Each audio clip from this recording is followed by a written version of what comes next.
Our job begins where most advisors stop. Saving money is great, but how do you spend it without risk in retirement? Welcome to Every Day is Saturday with Brad Gotto and Matt Stahl, partners and private wealth managers at Fiat Wealth Management. In this podcast, we aim to broaden your knowledge about the financial world we live in today and make the boring and complex financial decisions fun, informative, and educational. Join us on this journey where Brad and Matt will explore different strategies on how to spend your money without guilt and have peace of mind knowing you are spending it the optimal way in retirement. Hello, everybody, and welcome back to Every Day is Saturday. My name is Matt Stahl. I'm a partner at Fiat Wealth Management, and I'm here with my fellow partner, Brad Gotto. We're excited to dive in today. We have some exciting topics to discover. Before we get into that, Brad, what have you been up to? Oh man, it's that time of year, Matt. We just were talking about this offline. It's fall, and with fall you get the nice, cool, crisp mornings, and so also with fall you get football. So that's what I've been up to. I got two boys, as a lot of our listeners probably know, but for those of you who don't, I got an 11-year-old and an 8-year-old, and they're both in football. One's flag, one's got pads on. And so we're football practice, football games. We actually have a little bit of fall baseball going on. So I'm busy being a dad and trying to figure out how to put my lawn to bed. If that makes sense to any of the listeners. I get it. Yeah. I just fellow suburban dad. I know exactly what you're talking neighbor about. Wars, man. We moved into this house last fall, and so this is kind of our first full summer in this house, and I'm trying to figure out how to put my yard to sleep. How about you? Well, for fun, I go for a long run, a trail run every year with a group of people in the middle of the night through the woods. And I just did that recently. That's kind of how I commemorate fall each year. It is it's a good thing that you told the listeners that that's for fun, because it sounds like community service to some, I'm sure. It's a different kind of fun, but hey, I love it. It's a unique experience, and it rained on me this year. So that was a first time experience for me to add rain to the mix, but I had a great time. And so it's the middle of the night. Begun. You're on a trail and it's raining and you're running. And it's dark because you're running through the middle of the night. So it was it's a once in a lifetime experience that I try to have every year. I was going to say, except that you do it every year. That's right. And we this is also football time for us at our home, but it's the European brand of football. We have 4 now soccer fanatics in our house. I do still like watching American football, and Brad and I have had a lot to cheer about this year. Good year for our both being Iowa Hawkeye fans. Let's go. The European brand of football. Matt, you and I go back and forth about this. I know all your boys play football or European football, soccer, and you're really into it. Not my sport. Although I will say Ted Lasso, if anything's going to get me pulled into soccer, it's Ted Lasso. What a great show. All right, well, let's dive in. Today, if you were to ask us what we do we actually just had this conversation this morning with our advisors, and we posed the question to say, if you were to describe what we do in 10 words or less, what would that be? Brad, what was the answer?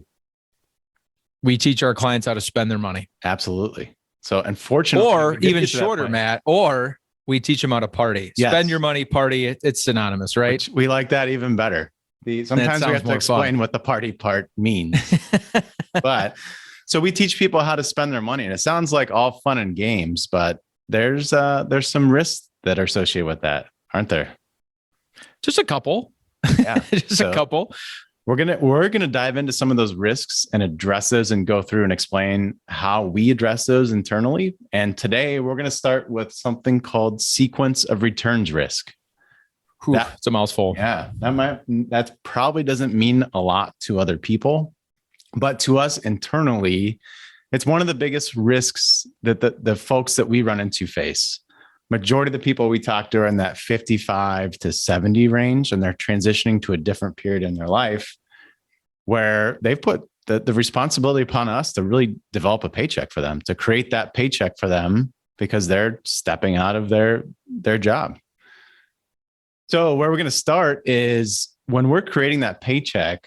So Brad, will you just walk us through, because you're the one that's more involved in that side of the process. What do we look at there? What are the steps we're looking at in creating that paycheck? Yeah, it's an interesting dynamic, right, Matt, where your normal paychecks from your job, and now instead of having a paycheck and just kind of getting paid as you go, you have a pile of money and you have to find a way to take that pile of money and turn it into this paycheck. Obviously, the first place we have to start, Matt, is figuring out what they need their paycheck to be. For some of our clients in retirement, it's they live very simple retirements, and that's not good or bad, but it could be $3-4 grand a month. I've seen that people are living on and very happily in retirement, all the way up to over $20,000 a month that they want / need to maintain lifestyle. And so we have to first obviously define what size or amount of paycheck are you looking for. The next kind of breakdown, step 2, if you will, is to figure out what paychecks do you already have coming in. I know you're retired, and so that maybe confuses some people. But what I mean by that, retirement paychecks would be things like pensions and Social Security, or maybe people have already purchased individual annuity contracts, income annuities, things like that. So the bottom line is everybody gets to participate in Social Security if you've got a working history. And so everybody's got some sort of kind of baseline income coming in the door. We call that stable income or guaranteed income. And so we got to figure out what is already going to be coming in the door, and then just figure out how we're going to solve for that gap, right? So if the person wants 10 grand a month, and between Social Security's, pensions, and other guaranteed sources, maybe they have 5 grand a month. Well, they have a $5,000 income gap that we need to pick up, or a shortfall with their assets, the pile of money that they've saved. And so that's kind of step 2, is to figure out how much of the income is coming in from guaranteed sources. And then step 3, Matt, is of course to solve that problem. Where do we come up with that difference, and how do we start to pull that money out of the accounts, or their portfolio, as some people like to call it, to get them to that paycheck that they need? Okay, fantastic. So I'm going to take a stab at just what the heck sequence of returns. What are we talking about here? And I'm going to let you chime in and correct me or add anything to that. That sound good? It does. And I think to give the listener some context, the sequence of returns are really, Matt, comes into play in this third step of this process we just got done defining, right? Yep. Now we're at the point where we're through all of your guaranteed income sources. They're picking up whatever part of your paycheck that they are. That third piece, using your portfolio to kind of bridge that gap between what you need and what you have, is where the sequencing comes in, and this risk, quote unquote, comes in. So with that being said, take a stab at it. All right, perfect. Before we do that, I'm going to take one big step back, and you're going to find listeners are going to find the fault in how we're going to approach this and describe exactly what the risks we pose are. We're going to start with a 60-40 portfolio. And what I mean by that is, just to keep things really simple, we're going to say we have a portfolio that's 60% large US companies and 40% intermediate government bonds. That means that they don't have long terms or short terms, they're just in the middle. So to keep things really simple, if we go back to the 1920s, if we just held that portfolio over that time frame from the 1920s up till today, we would have averaged nearly 8% rate of return over that time frame. So why the heck is this so complicated, right? So if it's 8% and that's what I'm going to get every year, then why would I not be able to take 6% out of that? Well, if you're getting 8 and you're only taking 6, it stands to reason your money should be growing. But what do you and I know that is a huge fault in that statement? We know timing. We know that 8% is just an average over that time frame, right? So if we dig a little deeper into this, even with a conservative portfolio, we may be up 16% one year and down 8% the next year, and so on over time. As long as we averaged 8% over that time frame, we can speak in generalizations. But what you and I both know is we dig into that further, that as we're pulling money out, it's like a double whammy, right? So if I'm drawing down $3,000 from a particular account and we have a prolonged market depression there, then that's going to affect how long our money is going to last. I think it makes sense to, Brad and I were just talking about this recently. So an event that we can all relate to is March of 2020. And that's something that's recent. I imagine we can all look back and think about where we were in 2009, the early 2000s. But March of 2020 is something that is fresh in all of our minds. And that's, when we first had the news strike of the pandemic. So from the standpoint of everything else, we're just going to focus on the financial side of that today. But we all experienced a very, very quick correction, that affected the nest eggs of most of the people that we talked to. So when we look at that, and I put myself in the shoes of someone who's deciding to retire today, and if I'm looking at my nest egg and that's $1 million, and I suddenly see that take a hit of 30%, my confidence level is probably going to be a little bit affected. Does that sound right? Yeah. It's interesting, Matt. Just I was thinking as you were talking, you and I, and you mentioned 0809 was kind of the last real recession that we've had. 16-month pullback in the S&P from October of 07 till March of 09. S&P down over 50%, 53% to be exact. You and I were both pretty young financial advisors at that time. You started in this industry in 05. I started in 06. And so come 2007, obviously short careers for both of us at that point, but all we had ever done is quote unquote manage money or work with our clients and up markets. And then all of a sudden, not only did it go down, but it went down for a very long time. And over that 16-month period, 53%, that was rough. It was just interesting. And this was so much different, right? Because it wasn't 16 months. 53% is a really, really big number. And I don't take anything away from that. But 30% in a month, more than 30% in a month, while you're stuck at home and people are not just worried about their portfolios and what's going on in their savings, but they're worried about their health too. It was just it was crazy. It was a crazy time.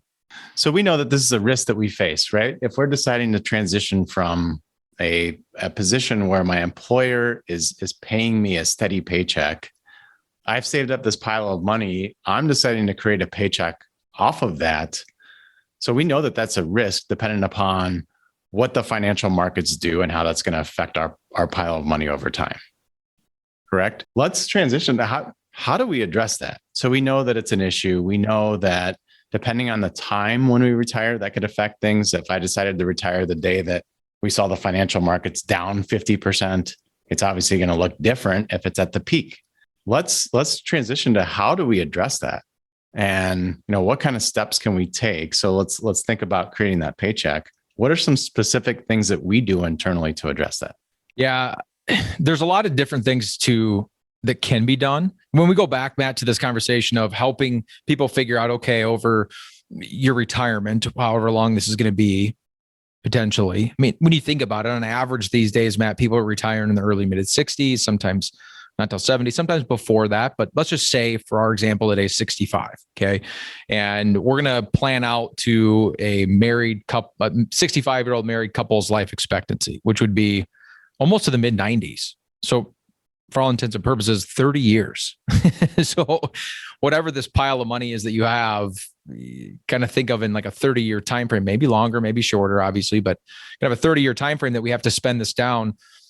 And you think about this idea of where the market's at, what do current market conditions and market conditions in the near future have to do with my paycheck? Like I said, the first thing we got to figure out is what is the guaranteed portion. So if we look at the life of your retirement and reverse engineer that into things like Social Security and pensions, what we can come up with is a percentage and say, okay, 30% of your paychecks over your entire retirement are going to be picked up by these guaranteed sources, or 40% or 50%. And what that tells us is a lot, Matt. But it tells us really how much of your income is going to be, what I like to use the example of how much of your income is going to be salaried versus how much of your income in retirement is going to be performance-based, anything that's non-Social Security, non-pension, that sort of thing. And as you might expect, Matt, if you're in a job and you're still working and the vast majority of your income is performance-based and not salaried, that's going to affect how you set up your month-to-month budget, right? If you're not paid like super consistently every month and you're not salaried, then you're going to have to build your lifestyle around that. Or even if you are salaried, there's a lot of people that we work with, Matt, and that they're salaried and the vast majority of their income comes through that salary, but then they get an annual bonus, right? But then people kind of bake that into their plans and say, well, every March I get a bonus of 10% or 20% of what I make or what have you. And they kind of bank on that. Some people, even in this example, Matt, do that with their tax returns. They overpay the government all year long and they just wait until they get their big check back from the government. And that's kind of their savings. But in retirement, you got to think of it that way of how much of my income is salaried. What's coming from Social Security pensions and income annuities to kind of build that foundation to my income. And if that number is on the lower end, 20, 30, 40%, anything less than 50, obviously the majority of your paycheck is going to be determined by the success or failure of your portfolio over time. And so when it comes to that, how we follow the sequencing problem is going to be determined by how much of your paycheck and how much stress is going to be put on your portfolio by how much needs to be picked up out of your paycheck. The rule of thumb in our industry, Matt, has been forever that you can safely pull 4% out of your portfolio. So for that person that has that $1 million portfolio, they say safely, you should be able to pull 40 grand a year. And so that's kind of a good jumping off point for people to think about when it comes to how can I start to begin to think about spending down my portfolio? What's an okay starting place, I guess, for me to determine if I can afford to retire or supplement my Social Security and pension to get me to the paycheck that I want. So the first thing in figuring this problem out is figuring out roughly what percentage of your portfolio do we have to pull out every year to get you to the income paycheck that you want. So what if let's fast forward 22 years and Katie and I, my wife, come to you and we say that we want to spend. It's a very specific amount of time, Matt. You just are you telling me you're out, 62. You're selling out, you're 62 years old. I didn't know that. I didn't know you're going to retire at 62. I just learned something new here. So we decide we're going to retire. Say we want to spend $75,000 a year. And as going through all of our numbers, we realize that we're going to, between Social Security and an old pension that Katie has, we're going to have, $35,000 coming in that we would consider a reliable income source. And so you're telling me that's the first starting point. We look at that and you say to me, hey, less than 50% of your income is guaranteed. Are you okay with watching the newspapers and CNN for the rest of these years and worrying about what's going on? Is that accurate? Yeah, for the most part. I mean, obviously, depending on what your portfolio looks like and how it's structured is going to have more or less exposure to what you said, the newspapers, who's in office, what Congress is doing, all that kind of stuff for sure. But absolutely, that's the first thing that people need to be comfortable with. And there isn't a right or wrong answer here, Matt. As an example, everybody's comfort level with risk in the market is different. We use a scale internally here at Fiat of 1 to 99 to measure risk. A risk of 1 is like your checking account or the mattress. Risk of 99 is the highest, obviously. Risk with your hair on fire, we joke about all the time. And we've had clients come in here, take the assessment, and I've seen as low as like a 10, which basically means that person's level of comfort is just like maybe an online savings account past the checking account. I've seen people up in the 80s, which means they're willing to take more risk than the S&P 500 index. So they would have, if they were actually taking that much risk and I gave the example earlier, so we use that example of October 07 to March of 09, S&P's down 53%. They should have probably lost more than that. And so we see it all over the board of what people are comfortable with. But one of the biggest problems for people when they create these paychecks, Matt, is what they do and what they're comfortable with aren't anywhere near each other. In other words, maybe they take an assessment and we realize on a scale of 1 to 99, they're comfortable with a risk of like a 40, which my industry would probably normally define as moderately conservative or moderate or something like that. And their portfolio is not invested at a 40, it's invested at a 70. And so that would be one of the first kind of big cracks in the foundation, because ultimately what's going to happen is in March of last year, when the market tanked 30% in 30 days, they were the people panicking. And it's that panic that causes them to not stick to the plan. And so when you look at all the history of this 4% safe withdrawal rate, and they show you all the statistics of, hey, this works the majority of the time if you just kind of stay the course. Part of that is staying the course. And that's honestly, Matt, probably the thing that throws people off the most and what derails their retirement income plans is they don't stay the course. They don't stay in the game, right? They build a 60-40 portfolio like you talked about before, 80-20 or whatever they build, but then ultimately they end up changing it because they get uncomfortable. And a lot of that has to do with what you just talked about. A lot of people have the majority of their income needs being satisfied by non-guaranteed sources or something that has embedded risk. And it just compounds this issue of running out of money or spending without stress. Got it. Okay. So what if I come to you and say, I'm not comfortable with the fact that 50% of my income is subject to all sorts of other crazy conditions going on. I want to be able to wake up every Monday and not worry about what the heck is going on. Every Saturday. Nice correction. Every Saturday, Matt. Come on. So I want to wake up every Saturday and not worry about what the heck's going on. So now what do I do? There's multiple things that you can do, right? And so looking at what we internally, Matt, we call it an income stability ratio. So this guaranteed part of your paycheck and defining how much of your paycheck is guaranteed versus not guaranteed. We call it an income stability ratio. It tells us, throughout your entire retirement, what percentage of your paycheck's being picked up by these, pensions and Social Security that we just got done discussing. One of the first steps we need to take is build what we call now, soon, and later buckets of money. Money, Matt, is money that we know that you need to spend, you and Katie need to spend in the next probably 12 to 24 months.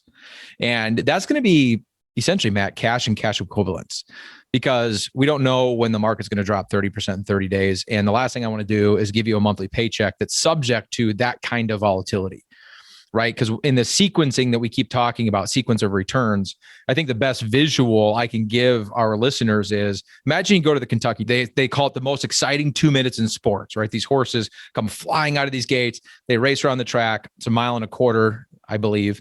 And it all happens in about 2 minutes.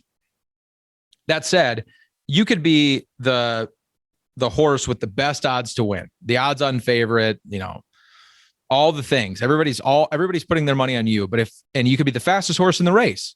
But if you trip coming out of that gate, that race is so crazy that you just aren't going to have time to make it up, and you're not going to win the race. Usually, what ends up happening is the horse that kind of gets the best jump is the one that tends to stay out front. And it's different racing from the front than it is racing from behind. So you could really kill that analogy off and go deep with it. But the bottom line is you don't want to stumble coming out of the gates. And how do you avoid that? Well, you build some now money. You have cash and cash equivalent type options, non-risk options to build that. Soon money is kind of the part of the portfolio we want to build to be spent after the now money. Years 3 through 8, 3 through 10, kind of in that range. We need to do something more than cash because we need the money to grow. Right, Matt? Because inflation's a real thing.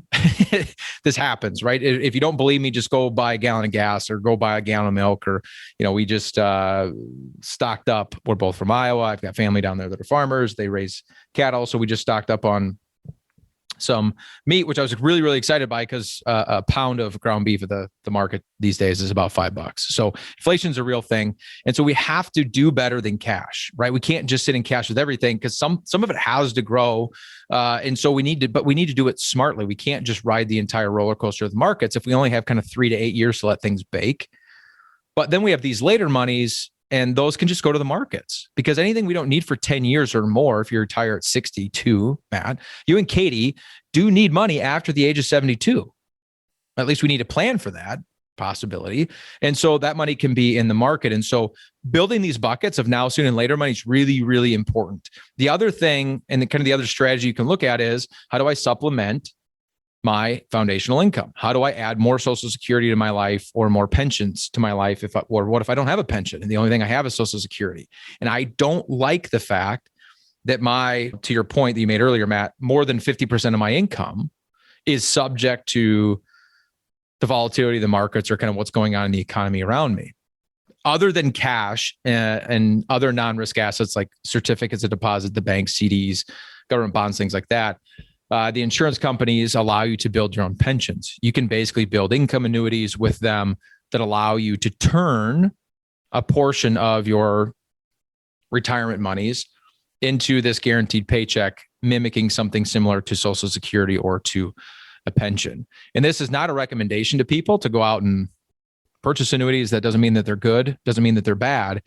It just means that if you're the person that wants the majority of your income to be guaranteed, that you can't outlive it, doesn't matter what the markets are doing, that sort of stuff, that is the way to get that done, right, wrong, or indifferent. And it all goes back to what I said before, Matt. If you're lower on that risk scale and you want to wake up on Saturday morning and know that your income is just going to come in the door every month, no matter what, we call it mailbox money. You just want mailbox money. That's the way to get that done. That now, sooner or later, that just makes me feel good.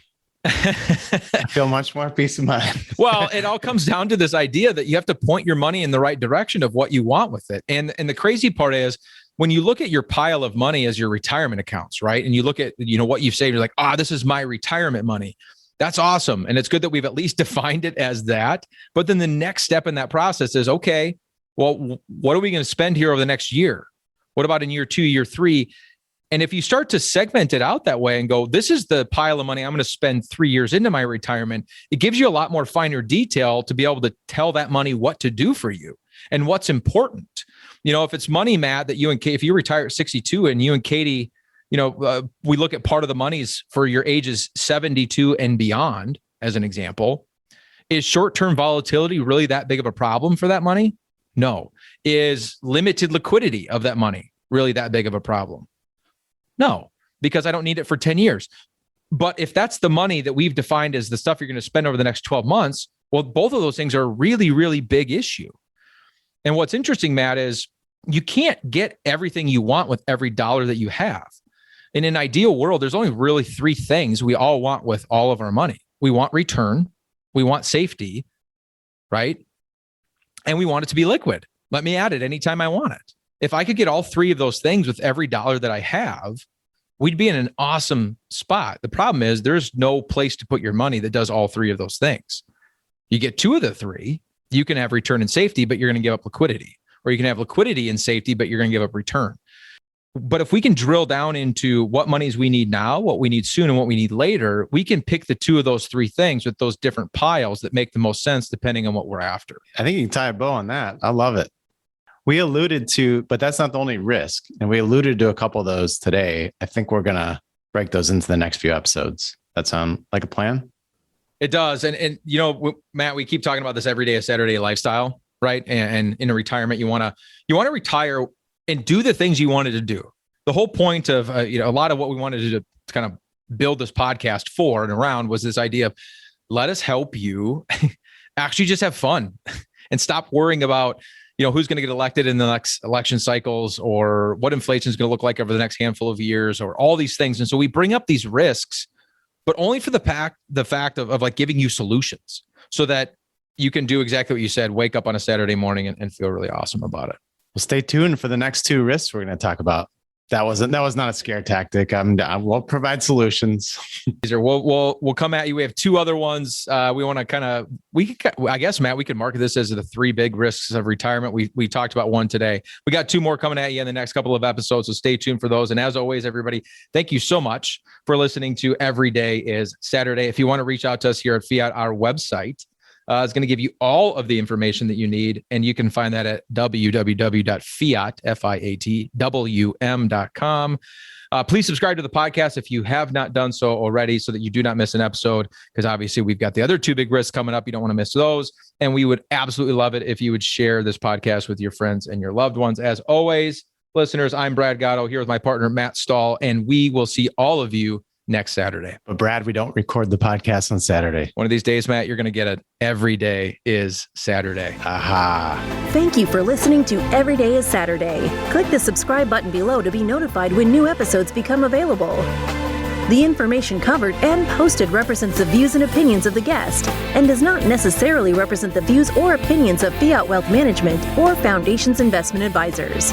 The content has been made available for informational and educational purposes only. The content is not intended to be a substitute for professional investing advice. Always seek the advice of your financial advisor or other qualified financial service provider with any questions you may have regarding your investment planning. Investment advisory services offered through Foundations Investment Advisors, LLC, an SEC registered investment advisor.